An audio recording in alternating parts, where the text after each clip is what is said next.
हे गोपाल राधा कृष्ण गोविंद गोविंद, हे गोपाल राधा कृष्ण गोविंद गोविंद, हे गोपाल राधा कृष्ण गोविंद गोविंद, हे गोपाल राधा कृष्ण गोविंद गोविंद, कृष्ण गोविंद गोविंद राधा गोविंद गोविंद, कृष्ण गोविंद गोविंद राधा गोविंद गोविंद, हे गोपाल राधा कृष्ण गोविंद गोविंद, हे गोपाल राधा कृष्ण गोविंद गोविंद, हे गोपाल राधा कृष्ण गोविंद गोविंद, हे गोपाल राधा कृष्ण गोविंद गोविंद, बोले कृष्ण भगवान की जय। आइए, कल की कथा हमारी चल रही थी कि संसार के सुख और दुख एक जगह नहीं टिकते। सुख भी आते हैं, दुख भी आते हैं, एक जगह टिकते नहीं, लेकिन केवल एक जगह एक ही टिकता है, वो है ईश्वर। संत नित्य आनंदमय परमात्मा के साथ प्रेम करते हैं, इसलिए संतों को हरदम आनंद प्राप्त होता है। आनंद कौन? भगवान। अब दूसरे लोग आनंद की परिभाषा दूसरी समझेंगे कि संतों को बैठने के लिए गाड़ी मिलती है, ये वो आनंद नहीं। आनंद परमात्मा, जो आनंद संत फकीर करे, जो आनंद संत फकीर करे, वो आनंद नाही अमीरी में, वो आनंद नाही अमीरी में, जो आनंद संत फकीर करे, जो आनंद संत। ये आनंद संतों को क्यों प्राप्त होता है? संतों के अंदर तितिक्षा है। तितिक्षा का मतलब सहन शक्ति। सहन शक्ति के कारण यह आनंद प्राप्त होता है। आपके जीवन में मान अपमान का, सुख दुख का अनेक प्रसंग आते हैं, लेकिन कभी अपने दिल को मत दुखाओ, मन को शांत रखो। संसार में जीव दुख भोगने के लिए आता है। तुम सोचोगे कि मैं जन्म लेने के बाद सुख ही भोगूं और दुख ना मिले। अरे दुख के कारण ही तेरा जन्म हुआ है, इसलिए दुख भोगने के लिए आता है। और संतों के जीवन में भी दुख बहुत आते हैं। ये जीव अनेक प्रकार से पाप करता है। मिनट मिनट में खोटो बोलायचं, मिनट मिनट में ईर्ष्या करनी, मिनट मिनट में निंदा करनी, मिनट मिनट किसी के प्रति अंदर से घृणा करनी, ये पाप है, बहुत ज्यादा। और ये पाप ही दुख का कारण बनता है। ये जीव, इसलिए जीवन में थोड़ा सा दुख आता है तो क्या गलत है? क्योंकि हम बोते हैं तो काटने में क्या क्या तकलीफ है? कोई नहीं। संत अजात शत्रु है, उनका दुनिया में कोई शत्रु नहीं होता। संत का कोई दुश्मन नहीं है और संत का कोई मित्र नहीं है। संत का मित्र केवल ओम मित्राय नमः, परमात्मा सबके मित्र। संत के मित्र कौन है? भगवान है। इसलिए जगत में मेरा कोई शत्रु नहीं, कोई मित्र नहीं, किसी ने मेरा कुछ बिगाड़ा नहीं। संतों में बहुत दया होती है। अगर दया नहीं होती तो ही तो कौन है? तो दया की न होती जो आदत तुम्हारी, दया की न होती जो, तो सुनी ही रहती अदालत तुम्हारी, तो सुनी ही रहती अदालत तुम्हारी, दया की न होती जो आदत तुम्हारी। भगवंत और संत ये दया करते हैं। अगर भगवान दया न करते तो ये तो कुणीच नहीं ना, बस निकले अपने अपने काम धंधे जाना। दया है भगवान बहुत, ऐसी संतों में दया होती है। संत संसार सुख को समझ कर त्याग देते हैं और समझ जाते हैं कि संसार का सुख क्या है। संसार सुख ऐसा है, संसार दुख मूल चौकड़े इंगळ, विश्रांती नाही कोठे।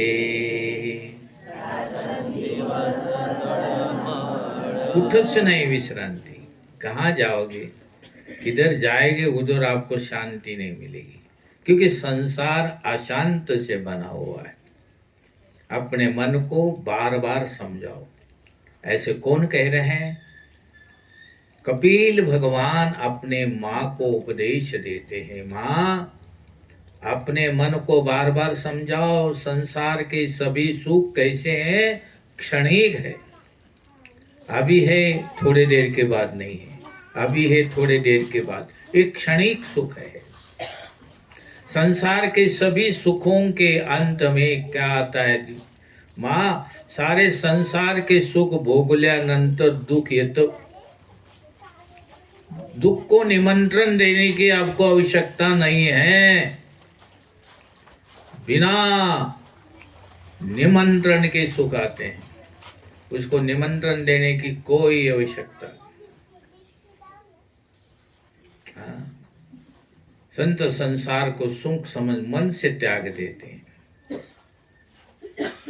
इसलिए हो सके तो अनिवार्य रूप से छोड़ना पड़ेगा। अनिवार्य का मतलब जरूरी, आज नहीं तो कल ये छोड़ना पड़ेगा। इसलिए दुखी मत हो माँ, अपने मन को बार बार समझो। आपके पास, मनुष्य के पास कुछ भी हो, मान लो तुम्हारे पास 10 रुपए है, 5 रुपए है, मंदिर के बाहर लोग बैठे हैं और तुमने उनको 5-10 रुपये दे दिए, वो भी दरिद्र नारायण है, त्याच्यामध्ये भी नारायणाचं दर्शन करायचं, दरिद्र नारायण। भगवान हर जगह है ना, सब जगह दर्शन करो। अब मांगने वाला है, उसका तिटकार करोगे, उससे नफरत करोगे, तो ये दरिद्र नारायण, ये देवाची सेवा नहीं है। नारायण समझकर उसको अर्पण करो। माता संत मन को अपने समझाते हैं, वो मानते हैं कि परमात्मा आनंदमय है तथा संसार का सुख कच्चा है, बिल्कुल कच्चा है। इंद्रिय के और विषयों के संबंध में 2-3 मिनट का सुख का आभास होता है, बाद में आदमी उदास होता है, परिणाम में दुख होता है।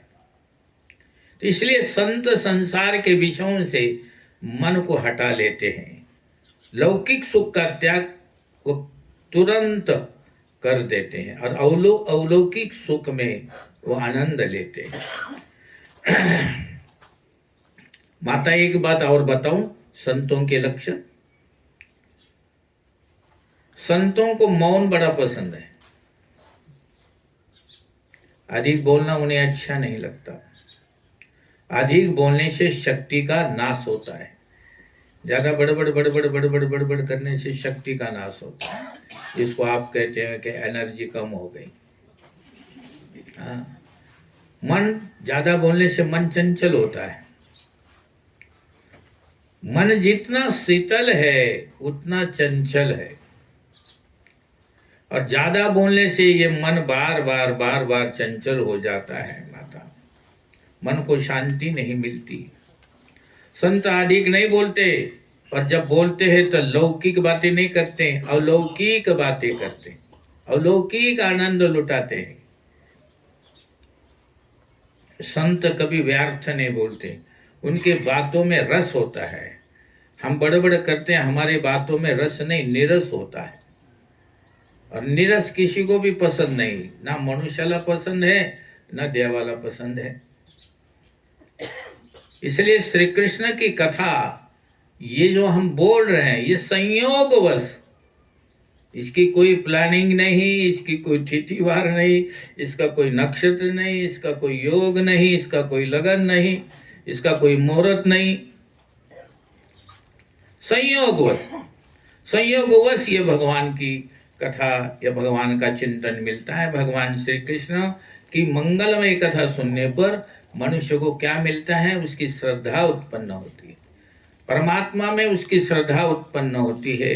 और श्रद्धा से सेवा स्मरण करने पर धीरे धीरे मन भगवान में आसक्त हो जाता है।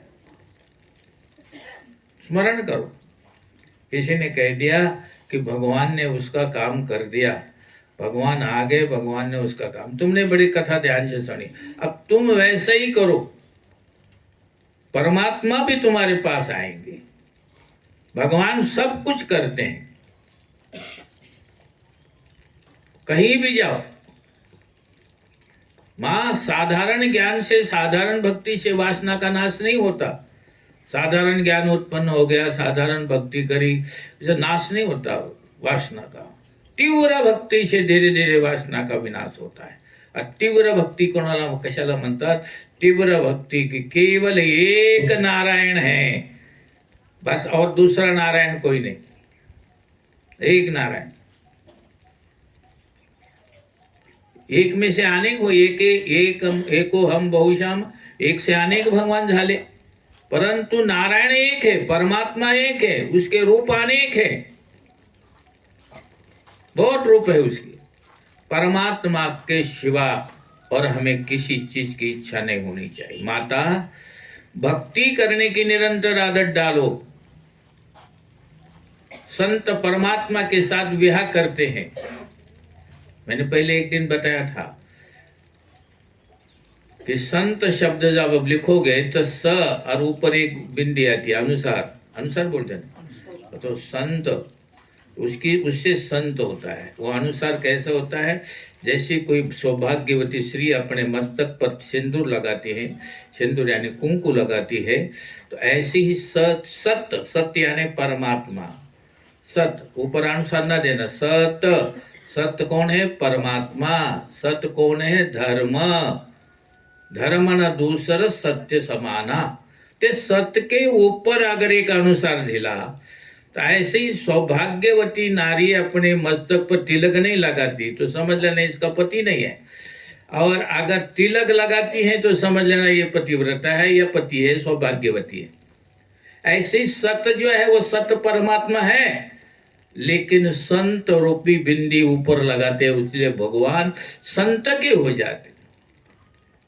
संत के साथ, संत भगवान के साथ विवाह कर देते, विवाह करने के बाद संबंध बना देते परमात्मा। एक क्षण भी परमात्मा को छोड़कर संत नहीं रहते, जहां भी जाएंगे वो भगवान के साथ रहेंगे। थोड़े समय के लिए थोड़ा परिणय नहीं होता, ये परिणय का मतलब होता संबंध, एक थोड़े समय के लिए नहीं, ये जन्मा जन्मांतर का संबंध है, परमात्मा के साथ सदैव रहता है। संत सावधान रहते हैं, वे भगवान से कभी अलग नहीं होते। भगवान से विविक्त व्यवहार हमेशा किसी को भी दुख देता है। हृदय कमल में परमात्मा का स्वरूप रखो। ये हृदय कमल भगवान का है, ये कमल का मतलब हृदय कमल, ये हमारा जो हृदय है ये देवाचं है, आणि देवासाठीच ठेवायचं, कोणाला नाही द्यायचं। याच्यावर अधिकार केवल देवाचा है, भगवान से, भगवान के बिना किसी को नहीं देना है। इसी का नाम भक्ति कहते हैं। इसे भक्ति, तीव्र भक्ति यानी कि अर्थात भक्ति का व्यसन।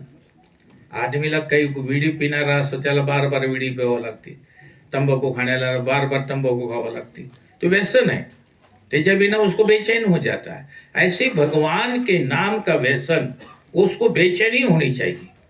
माँ, अब तुझे क्या बताऊं मैं, आध्यात्मिक, आदि भौतिक और आदि दैविक, बाहर से जो आंखें दिख पड़ती है ना, वो भौतिक नेत्र हैं, आंखों की शक्ति है वो। देखने में वो शक्ति आध्यात्मिक है, लेकिन आंखों के मालिक तो परमात्मा है। हाँ, दृष्टा, दृष्टि और दृश्य। दृष्टा दृष्टि के माध्यम से पाहतो, काय पाहतो? दृश्य। ये तीनों एक है। देखने वाला भी दिखाई दे रहा है, देखने वाला भी दिखाई दे रहा है, वो भी, और जो काय दृश्य भी, ये तीनों एक है, अलग नहीं है। माता जो स्नेह करता है वो सुखी होता है। कल के विषय में मैंने बताया, स्नेह का मतलब होता है प्रेम। जो प्रेम करता है, अपने परिवार में सबसे प्रेम करो, अपने मित्र मंडल में सबसे प्रेम करो, अपने गांव में सबसे प्रेम करो।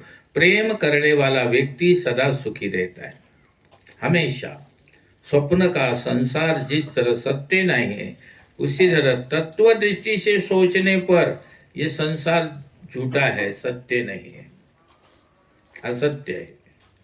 जगत के विषय में जो स्नेह करता है वो कभी भक्ति नहीं कर सकता, उसे शांति नहीं मिल सकती। जगत में जो दिखाई देता है वो सच्चा नहीं है। जिनके आधार पर ये परमात्मा है वो सत्य है, ये धरती है वो सत्य है। धर्म न दूसर सत्य समाना, सत्य के समान कोई दूसरा धर्म नहीं है। अब धर्म की कल परिभाषा में बताइए कि जिसके पास सत्य है, जिसके पास तप है, जिसके पास दया है, जिसके पास दान है, वो चारों का एक रूप, एक अक्षर बनता है धर्म। धर्म केवल लोगों ने धर्म को अलग अलग रूप दे दिया। माता स्वधर्म का पालन करो। स्वधर्म क्या? बाप है तो बाप ने बाप का धर्म निभाना है, माता है तो माता ने माता का धर्म निभाना है, गुरु है तो गुरु ने गुरु का धर्म निभाना है, और शिष्य है तो शिष्य ने अपना धर्म निभाना है। सभी स्वधर्म, सभी अपने अपने धर्म का पालन करें। धर्म का एक साधारण रूप में नाम बताऊं तो उसका नाम है कर्तव्य। अपना अपना कर्तव्य करे। तो जो धर्म छोड़ता है उसको भक्ति, उसके भक्ति में विघ्न आते हैं। धर्म कभी नहीं छोड़ना, उसका ज्ञान नहीं टिकता, फिर बह जाता है वो।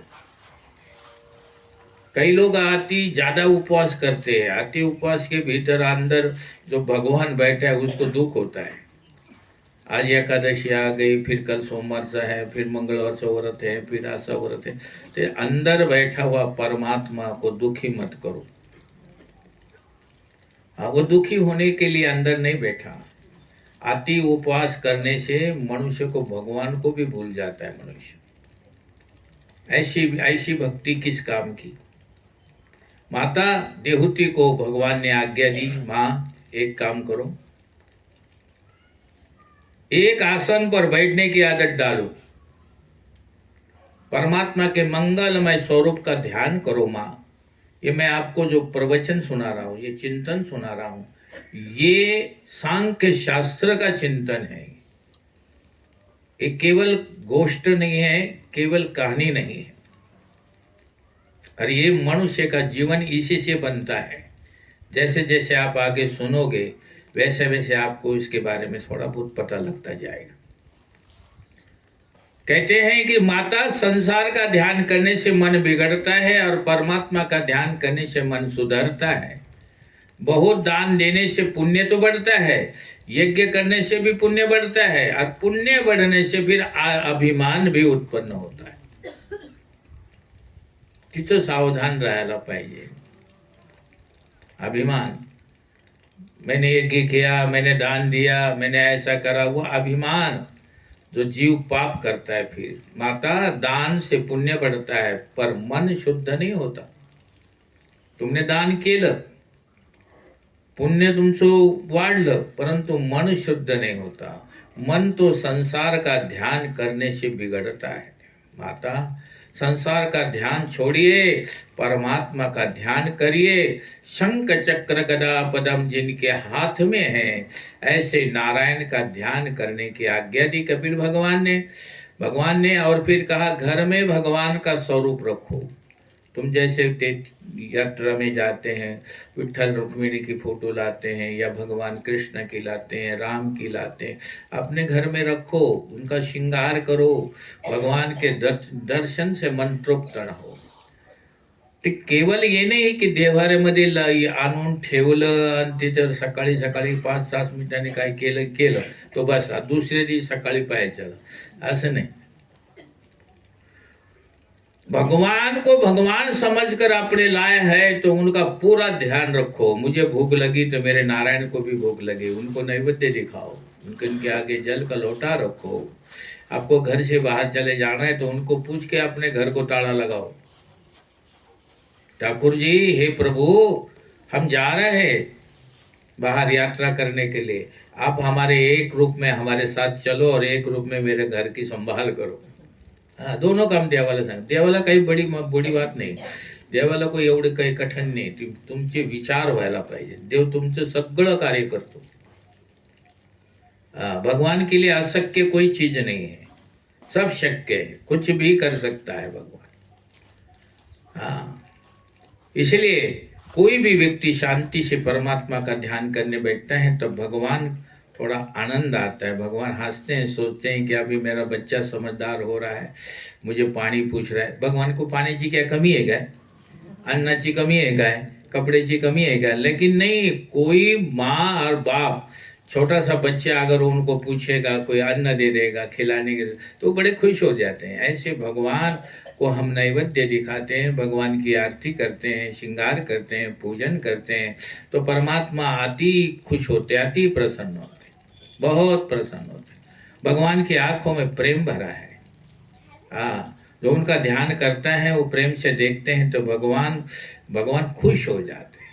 लेकिन तुमच्याकडून काही चूक झाली, तुम्ही मंदिरामध्ये गेलं, त्या मूर्तीला पहा, मंदिरात पहा चाहे देवाऱ्यात पहा, ती मूर्तीचे डोळे खाली असणार, नजर जो है ऐसी नसणार, ती खाली असणार।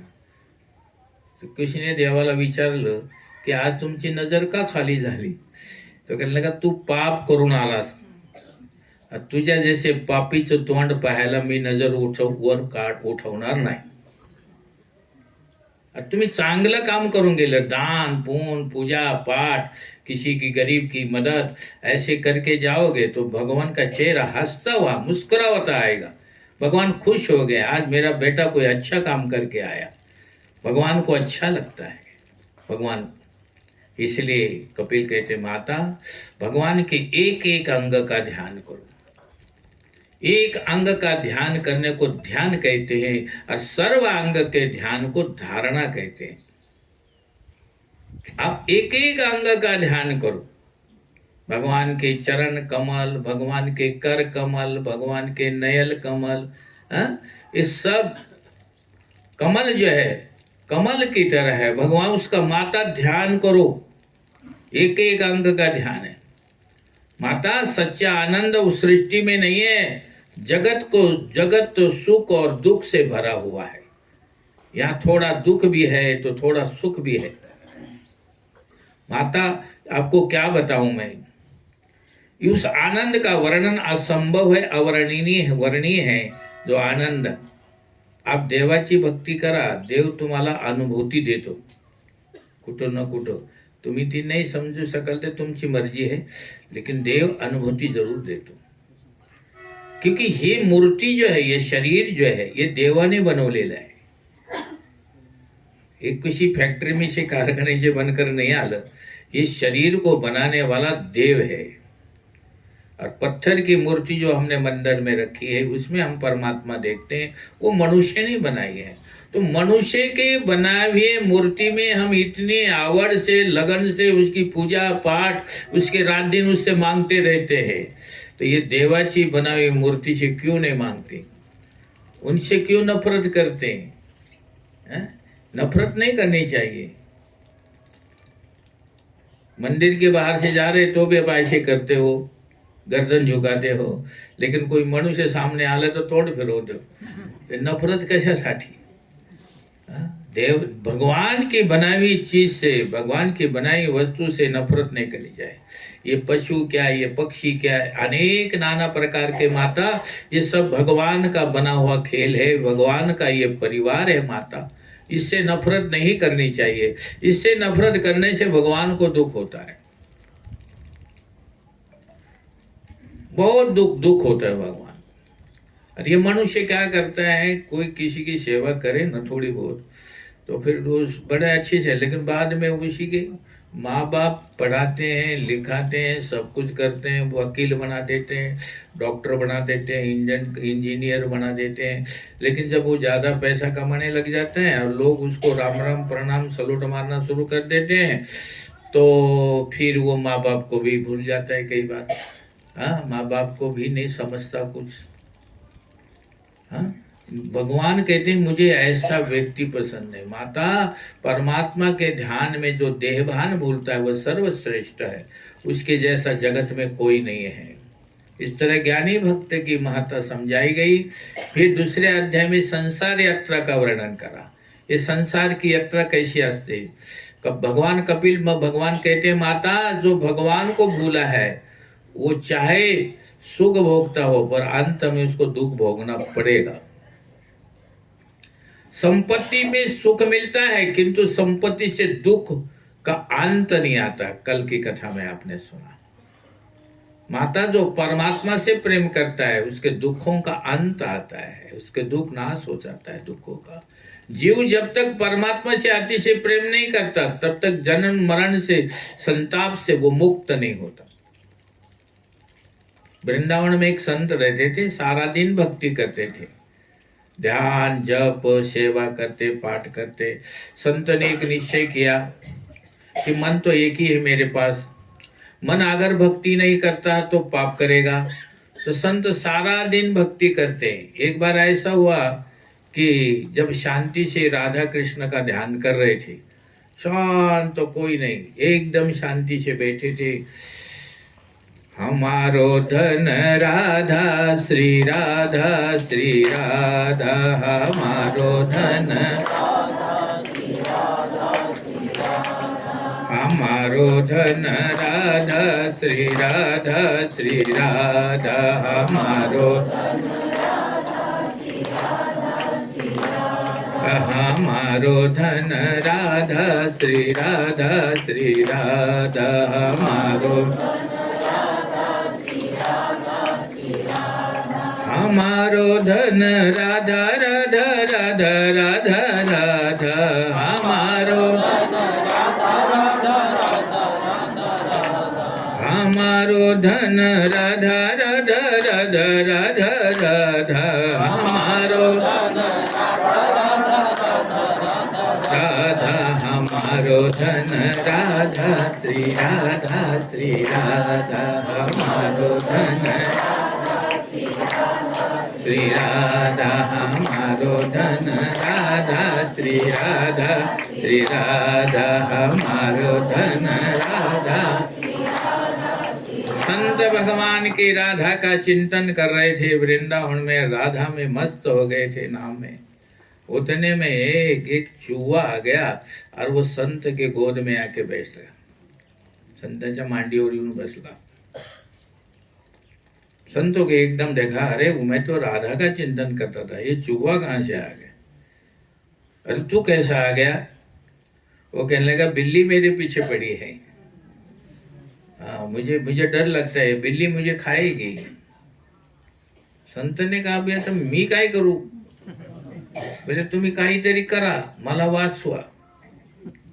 मग संत कहने लगे तू सांग मी क्या करूं? बोले मेरे को बिल्ली बना दो ताकि मेरे को बिल्ली को डर नहीं लगता। संत ने कहा तथास्तु। आता चुव्याला बिल्ली, चुवा मतलब उंदीर, त्या उंदराला बिल्ली मांजर बनवून टाकली, गेली ती मांजर। मग संत फिर बैठे, हमारो धन राधा श्री श्री राधा, हमारो धन हमारो धन राधा राधा राधा राधा राधा, हमारो धन हमारो धन राधा श्री राधा श्री राधा।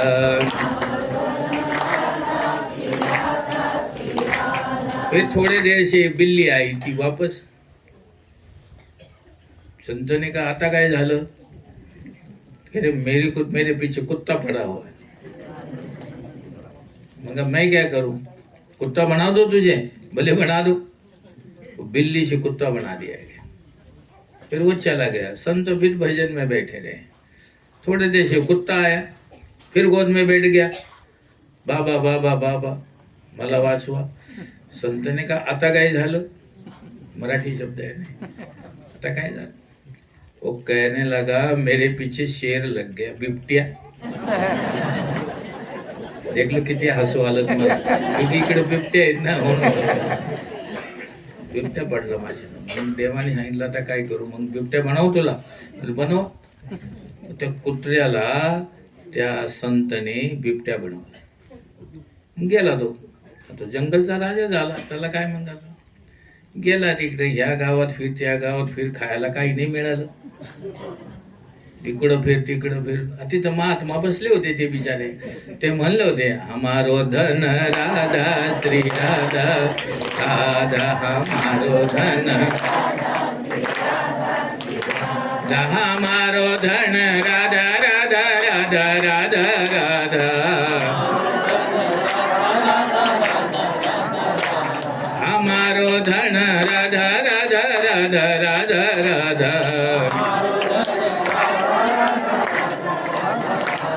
हमारो धन राधा श्री राधा।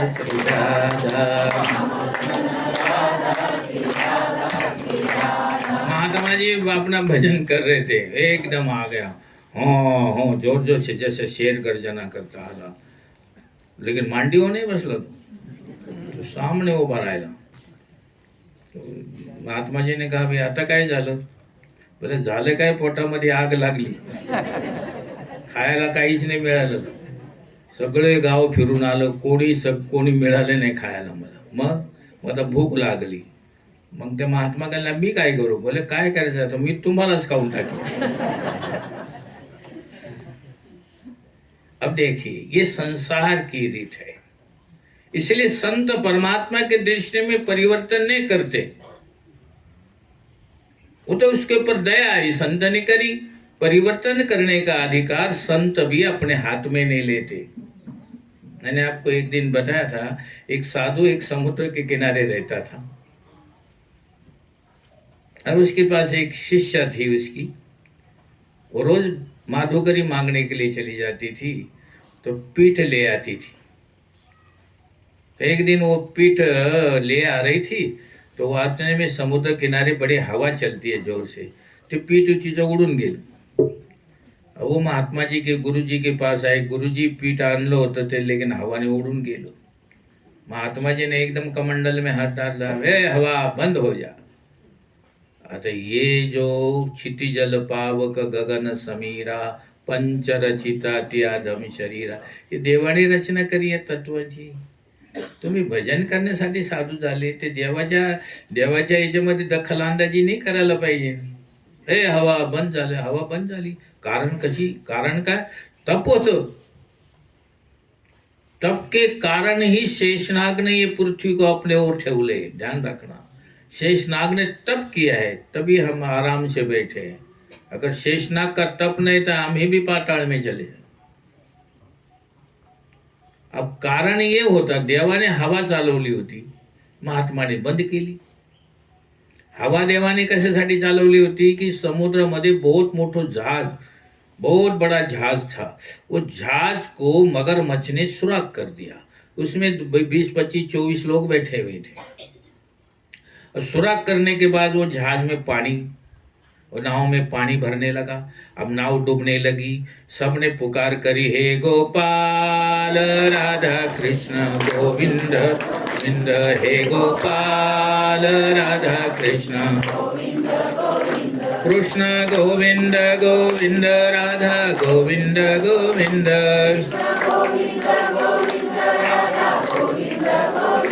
हे गोपाल राधा कृष्ण गोविंद गोविंद। हे परमात्मा बचाओ बचाओ करके भगवान ने हवा चलाई कि जल्दी जल्दी ये नाव किनारे पे आ जाए। इसलिए देवा ने हाल इधर महात्मा जी ने सर हवा को रोक दिया। अब ते रोकने के बाद जहाज पानी में ठहरा, समुद्र में पानी भर गया, जहाज डूब गया, उसमें सब लोग मर गए। मेले नंतर ते गेले वर। नंतर महात्मा जी का भी एक दिन आला, महात्मा जी भी गेले। अब महात्मा जी ने तो ये सोचा था कि मैंने जिंदगी में कभी पाप नहीं किया है, तो मुझे नरक के दर्शन का मतलब ही क्या है। लेकिन ध्यान रखना, मनुष्य अपनी ही गवाही देता रहता है, लेकिन पाप और पुण्य का हिसाब तो त्याच्या दरबारामध्ये होतो। जैसे हम ऊपर जाते हैं, कहते हैं, ऐसा सुना है, और जब ऊपर जाते हैं तो एक बाईपास आता है, एक जाता है नरक के तरफ, एक जाता है स्वर्ग के तरफ। तो महात्मा जी को त्या बाईपास और थांबवलं, रुक जाओ। महात्मा जी ने कहा क्या बात है? बोले आपको नरक के तरफ चलना पड़ेगा। महात्मा जी ने कहा मैंने क्या गलती करी? मैंने कोई पाप नहीं किया, मैं नहीं जाऊंगा। बोले आपने पाप किया है। बोले चलो दरबार में। यमराज के दरबार में महात्मा जी को लेके गए। बोले तुमने पाप किया है, तुम्हारे ऊपर 24 व्यक्तियों की हत्या का दोष है, अपराध है। उसने कहा मैंने तो एक मूंगी भी नहीं मार ली, तुम्हें 24 आदमी की? बोले हाँ 24 आदमी की हत्या कर। बोले वो कैसे? तब उन्होंने कहा जो हवा तुमने मंत्र के द्वारा बंद करी, उस हवा को भगवान ने 24 आदमियों को बचाने के लिए चलाया था। भगवान के काम में हस्तक्षेप करने का किसी को कोई अधिकार नहीं है, कोई अधिकार नहीं। जो प्रभु करेगा वैसा करेगा। और कई बार भगवान क्या करते हैं कि संतों के हाथों से अच्छा काम करते हैं, फिर हम संतों की महिमा गाते हैं क्यों महाराज ने ऐसा किया। तो है भगवान खुद करते हैं। भगवान अपने संतों को प्रशंसा करा के उनको यश देते हैं। देवाचं काम है यश देणं, तुमच्या हातामध्ये नाही यश, ना अपयश, ना हानी, ना लाभ, न जन्म, न मृत्यू, हे तुमच्या हातामध्ये, देवाच्या हातामध्ये असतं। देवाने पाहिलं। इसलिए भगवान के किसी भी कार्य में हस्तक्षेप हो बिल्कुल नहीं करायला पाहिजे।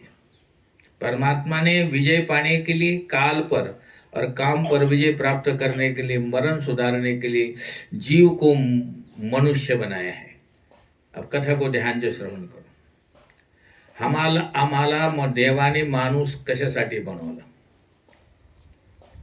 परमात्माने विजय प्राप्त कर, कुठं जाशील हे म्हणू, क्योंकि मनुष्य शरीर सर्वश्रेष्ठ है, तेरे को तू विजय प्राप्त कर सकता है। विजय प्राप्त कर ले किसके ऊपर?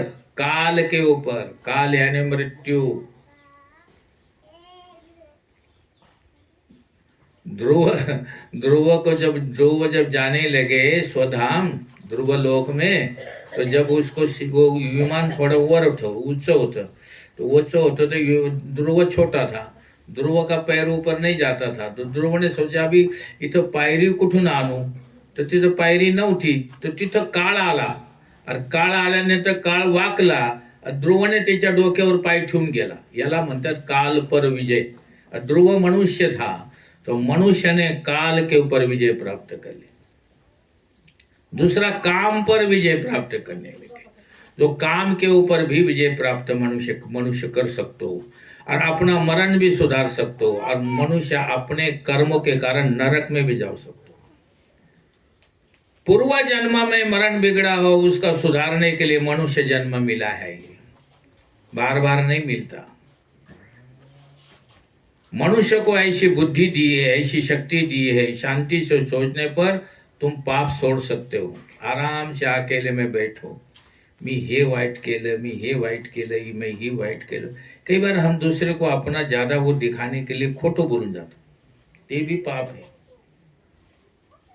त्याच्यावर शांती से थोडा विचार करा की यार हे चांगलं नाही केलं मी पुण्य करू शकत होतो, टाइम दिलता देवाने, लेकिन हे काय पाप करून बसलो।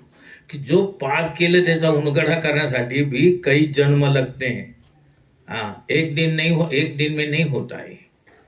इसी वजह से भगवान ने हमें, कोई भी जीवन में कुछ निरंतर भक्ति कर सकता है वो भगवान का भजन कर सकता है, वही पाप छोड़ सकता है, वरना दूसरा आदमी नहीं।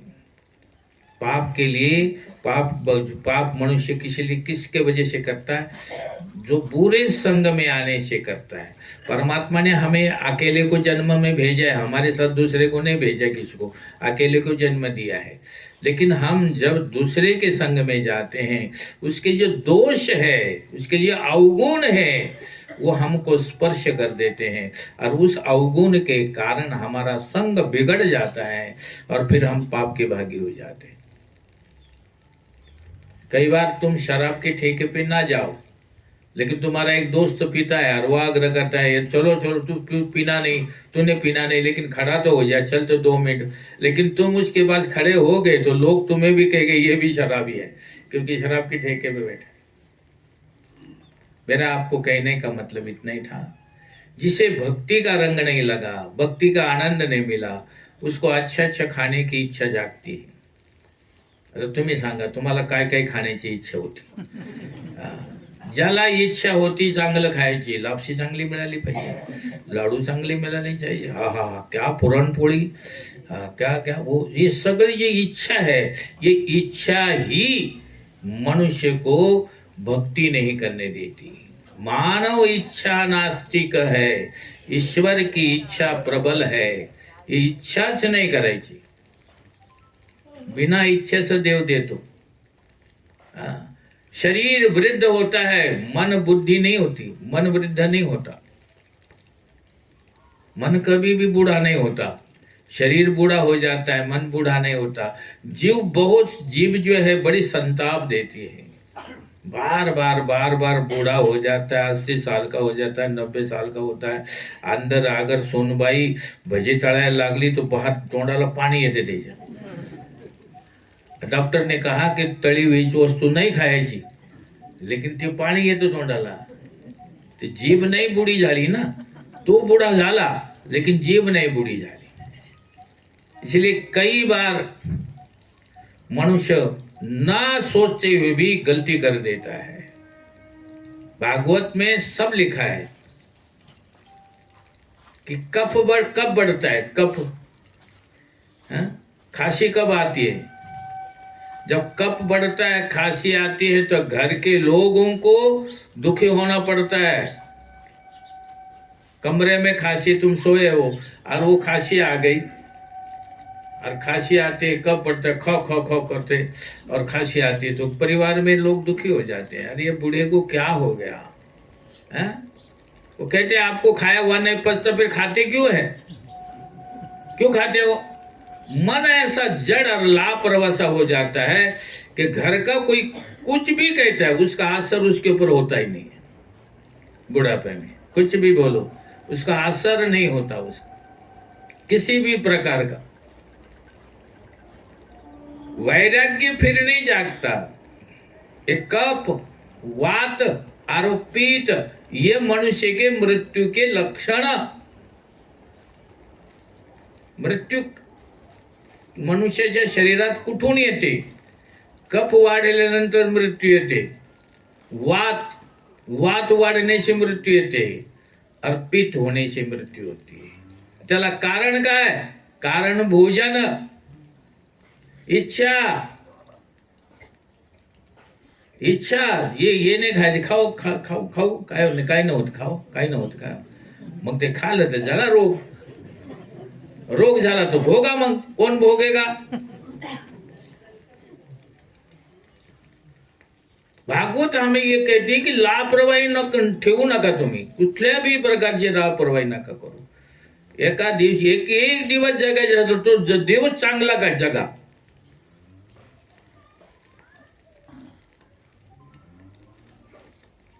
वैराग्य फिर जागता है, लेकिन बुढ़ापे में आती दुख होता है। पैसा नहीं होता, पैसे के लिए मनुष्य पाप करते, ऐसा नहीं मिलता ऐसा कमाओ, ऐसा ना मिलता ऐसा कमाओ। पैसे के लिए लोग क्रोध करते हैं, पैसे के लोग दूसरे को हिंसा करते हैं, मार देते हैं, वैर भी करते हैं। बुढ़ापे में जिस भीतर से भक्ति का रोग लगना चाहिए वो नहीं लगता, और रोगों का लगते उसकी दुर्दशा हो जाती है। माझ माझ माझ माझ माझ मला मला मला मला करके भगवान का भजन नहीं करता, परमात्मा का याद नहीं करता। प्रभु मैं 80 साल का हो गया, भगवान अब मेरे पर आप अपनी दया दृष्टि रखो, ये नारायण मेरे तरफ देखो, मैं भूला 80 वर्ष की उम्र बेकार गई मेरी, अब मैं आपके शरण में आया हूं, अब मुझे दूर ना करो। आया शरण ठोकरे जग की खाके, आया शरण, आया शरण ठोकरे जग की खाके, आया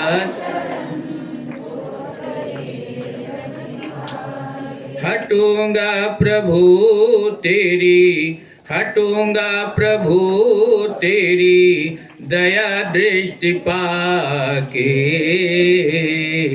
आया शरण ठोकरे जग की खाके, आया शरण